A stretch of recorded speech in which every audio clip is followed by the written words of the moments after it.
Not here to make friends. Why you don't have to like someone to work with them. When we hire for likability, we are more likely to create homogenous teams at the risk of inhibiting diversity within an organisation. By Nicola Heath. It's natural to gravitate towards people we like, a preference known as affinity bias, explains Dr. Katie Spirit, CEO and founder of Diversity Partners. However, in recruitment, the danger of basing hiring decisions on likability is the creation of homogenous teams that miss out on the benefits associated with diversity, such as creativity and innovation, as well as improved performance, decision-making, and risk management.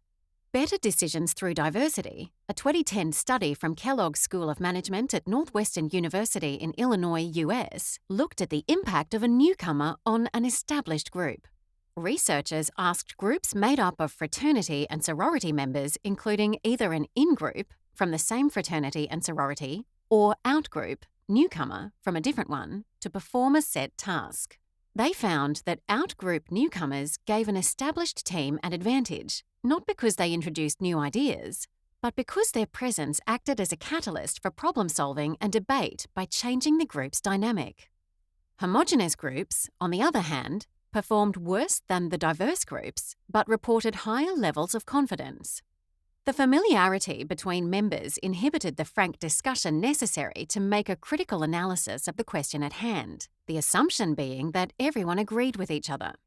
Homogeneity increases the risk of groupthink, Spirit says. If we're all working with people we like, what that means is that we're not working with people who will challenge us, who will give us a different perspective, who might offer us feedback about how to do something differently, she says. These are characteristics she sees as important in today's workplace. Quote, "Groupthink is really dangerous because you're not going to pick up on risk, you're not going to encourage creative thinking, and you're not going to hear a different way of changing a process or a service that's going to benefit customers." End quote. Diverse viewpoints within a team improve performance. You've got to have people who will speak up, who will challenge the status quo and will say, "Hey, I wonder if we could do something differently," she says. If team members are more concerned with getting along than engaging in debate, they are less likely to offer criticism or come up with fresh ideas. At times, diversity can create discomfort, but that's not a bad thing. Conflict is really healthy in organizations, Spirit says. As we invite people to disagree with us, it becomes a more constructive environment. End quote. A culture of respectful disagreement creates an expectation that your views are going to be challenged along the way, she says. The understanding that we need to explore multiple views in order for us to get a really robust solution leads to better performance outcomes. Hiring for the subjective quality of likability can also exacerbate gender biases and discrimination in the workplace. We expect warmth when we are meeting women. That's part of likability, Spirit says. If a woman is assertive rather than warm in an interview setting, she's more likely to be penalised for it than a male candidate who is not subject to the same stereotype. We don't expect warmth as much from men. We expect competence and assertiveness, she says. The first step in avoiding affinity bias is to acknowledge its existence as one of the many unconscious biases we all possess. Ask yourself, is the reason I like this person because they are like me or because they are adding something to the team? Spirit says. It's a question that highlights the critical difference between hiring for culture fit, which can lead to homogeneity, and culture add, a pathway to diversity.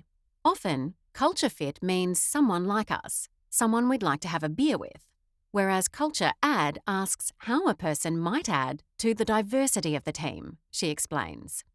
The switch to hiring for culture add over culture fit represents a significant shift in thinking, she says. In the past, quote, "We might have hired people who are like us," she says, leading to what we call a meritocracy, not a meritocracy, end quote. Linda Clark, director at William Buck, says diversity is a central pillar of the firm's innovation mindset. We want to recruit people who have different skill sets to the ones that we've traditionally had, she says. If we just recruit people who look like us, we're not doing anything different. At William Buck, Candidates are always interviewed by more than one person during the recruitment process to ensure against affinity bias. One of the dangers in recruiting is falling in love with a candidate, Clark says. It needs to be more about whether the person is suitable and the best person for the role. You've got to keep that front of mind. End quote. The successful candidate should be not the one you like the most, not the one who looks the most like you, not the one who has the same background as you. It's the best person for the role, she says.